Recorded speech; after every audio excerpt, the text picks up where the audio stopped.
Hi guys, good morning and welcome back to my YouTube channel. Today, nandito tayo sa Al Ragabiyab Park, dito sa May Ajman. So pinili namin tong park na to kasi napakadaming puno dito guys. Para siyang secret oasis garden. Pakita ko sa inyo. Ayan, tingnan nyo siya oh. Tapos ang daming sitting area, ang daming puno, ang daming halaman. So I highly recommend itong park na to, Al Ragayeb, dito sa May Ajman. Grabe, narinig niyo ba yung mga ng ibon? Mga huni ng ibon. Tapos in the evening, buhay na buhay din to kasi marami rin namamasyal dito. So in the evening, maraming ilaw dito.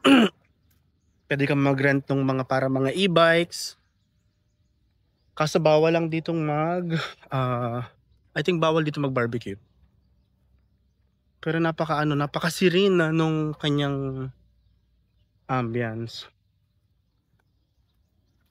Ang daming puno, ang daming bulaklak, ang dami ring mga butterflies na nagliliparan. Tama, kagaya na tong puno na to, meron siyang bulaklak. Kita nyo ba? Ayun o. Meron siyang flower. So ganda. Tapos, tingnan nyo itong napakagandang stairs na to guys. Diba? Paakyat. Check natin. Ganda. Ang dami niyang steps. Oh, ito guys, meron na namang another steps. Ang ganda oh. Paakyat. It's already 10 a.m. na. Pero napaka-presko pa rin dito guys. So, feeling ko nasa Philippines ako. Narinig niyo ba yung manghuni ng ibon? Pakinggan nyo. Ang ganda guys.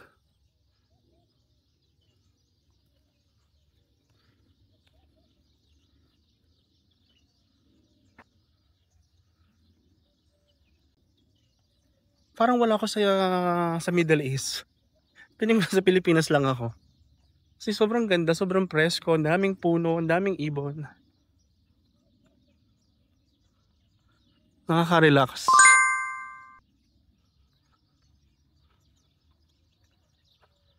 Ang lang dito, medyo bawal lang pet. So hindi namin madadala dito si Baby Chloe. Nope. Bawal din mag-barbecue.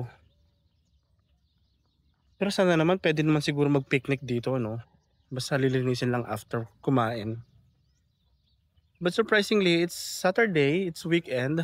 Supposedly, it's a family day dito sa UAE. Pero walang katao-tao. Actually, nakasarado nga yung gate kanina. So tinanong pa namin yung tao sa may guard house kung open ba siya. Sinabi naman niya open, pwede kami pumasok. But surprisingly, wala talagang katao-tao.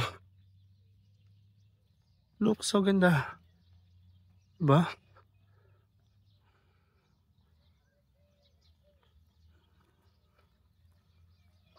Dito guys, may playground para sa mga kids. Tingnan mo, may swing. Tapos meron din ganun yung parang obstacles. Galing oh. Diba? Dito lang yan. Sa Pilipinas walang ganito. Tapos meron din parang doon no, kubo.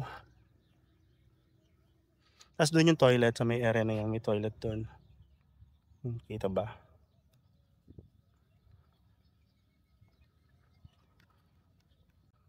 Tingnan rito guys. So, iba-ibang klase ng puno ang nakatanim.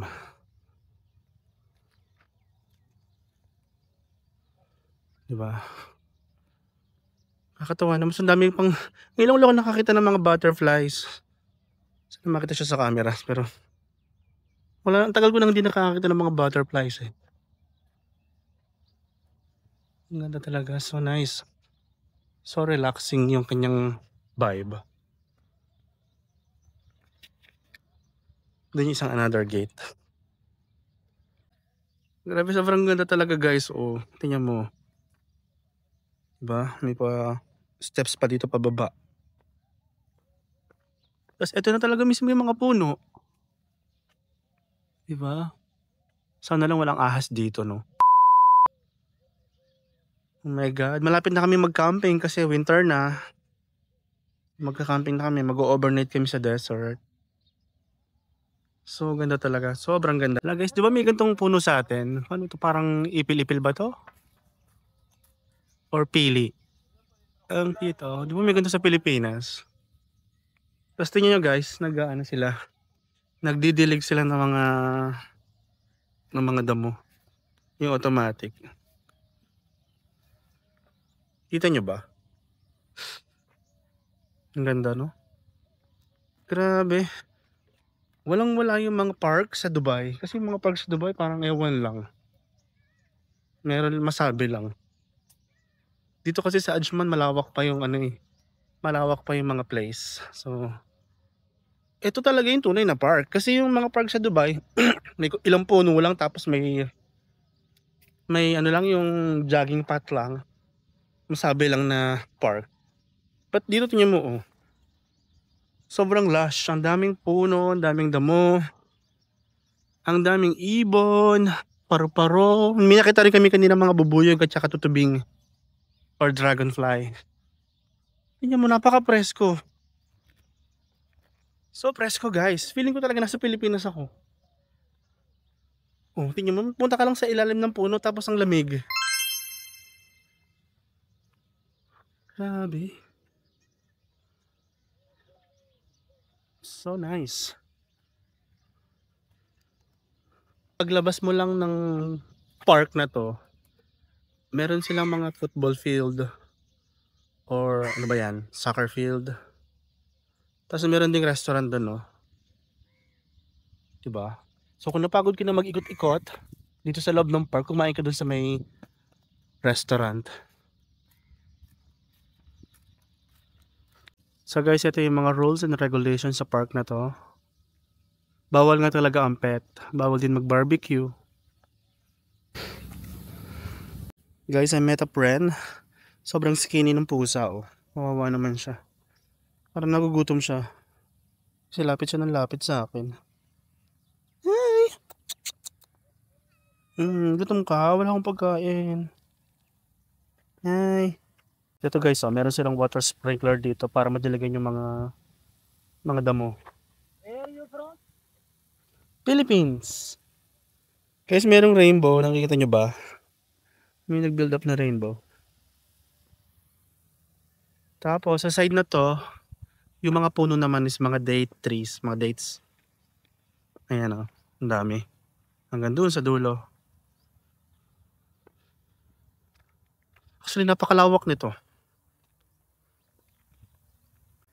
Alam nyo ba, isa pa sa pinaka nagpaganda rito kasi well manicured yung area. Talagang malinis, walang basura. Sobrang ganda. Talagang hindi kinurakot. Unlike sa Pinas. Kurakot. Unlimited kurakot. Guys, check nyo pati yung signage. Nagkaroon ng halaman. May tumubong halaman sa may taas ng signage. Tapos ito na yung little oasis oh. Meron silang water feature dito.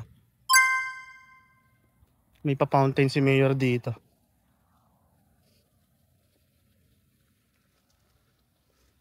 Look, tingnan nyo guys, ang cute. Meron silang water features.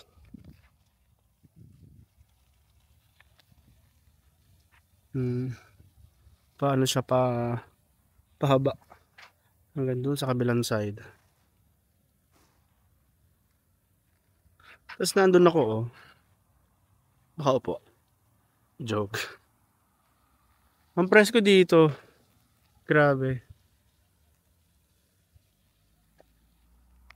Guys, may another steps dito. Tara, akitin natin.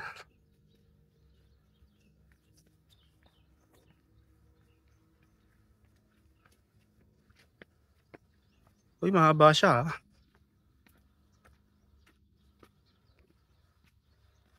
Yeah. So, ito yung pinakatok-tok niya. May malaking puno dito. Parang siyang puno ng sampalok pero hindi siya sampalok. Ay. Oh, ang presko ng hangin. Tapos na ano siya dito. Nag-stop siya dito. Kasi dito puro ano siya. Puro grass. Guys, pakinggan niyo yung huni ng ibon.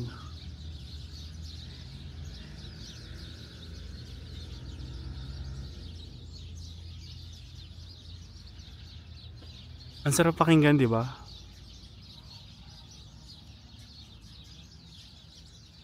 Guys, I'm back in the car. So, kakaalis lang namin sa park.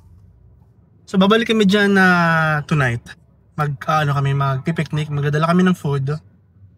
Kasi tinanong namin yung security. Ang sabi niya, it's allowed magdala ng food, pero bawal lang mag-barbecue and bawal lang pet. So, balik tayo mamaya.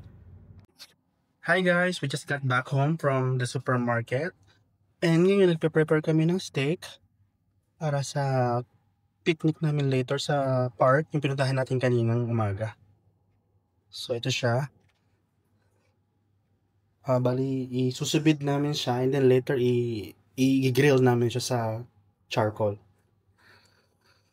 Look how meaty the beef are.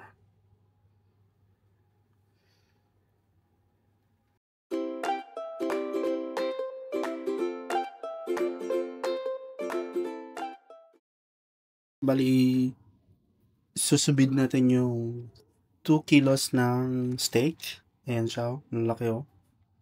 So, lalagyan na natin siya dito. Ang tanong, magkakasya kaya yung 5?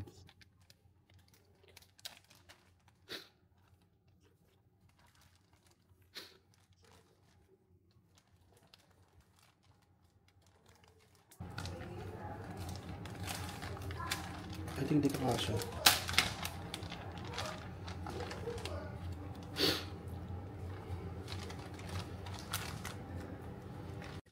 Okay guys, nalagay na natin lahat yung limang steak. Tapos yung configuration okay guys, nalagay na natin lahat ng steak. So ayan yung 5 steak. So yung configuration niya is sous vide. So guys, yung sous vide is pagluluto, klase ng pagluluto with controlled temperature. Okay guys. Sous vide. Okay, bali 3 hours yung cooking time niya. So, balik tayo after 3 hours. Hi guys, iniihon na namin yung kaninang beef na sinubid natin sa Nutri-Cook. So, ito na siya. Wow. Ang sarap. Magapo mo siya.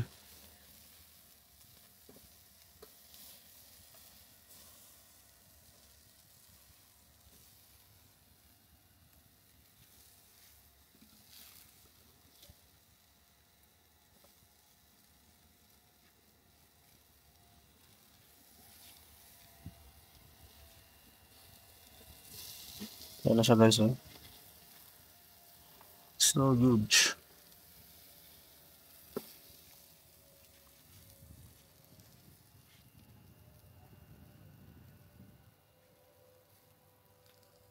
So guys, aside from the beef, meron din tayo ditong gigantic squid. Grabe ang laki ng squid na to.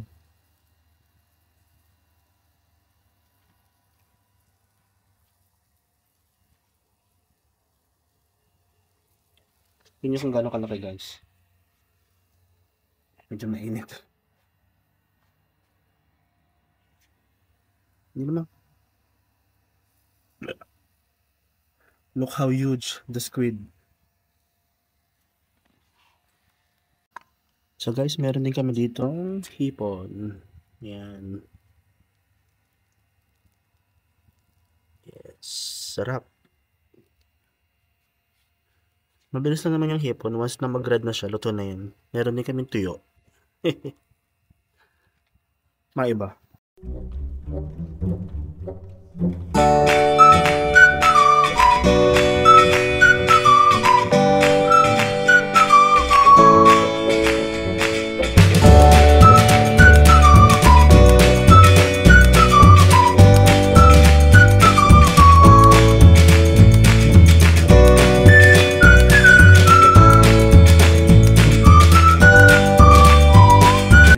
ng park kasi napagod na sa pagluluto and pagba-barbecue.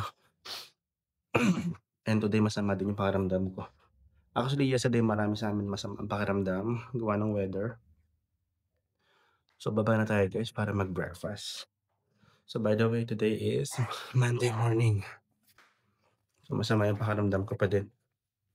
So guys, nandito na tayo sa kitchen and papakita ko sa inyo yung breakfast natin. So, ang ating breakfast is very healthy. So, meron tayo ritong salad with boiled beetroot, cherry tomato, blueberry, and then meron din siyang feta cheese. And meron din also dill. So, ito ang ating healthy breakfast for today para gumaling na tayo. Yan. Sarap ng ating breakfast. And then, ito naman yung ating drinks. It's hibiscus tea. So, pinapakuluan natin siya. So, ito yung ating inumin later.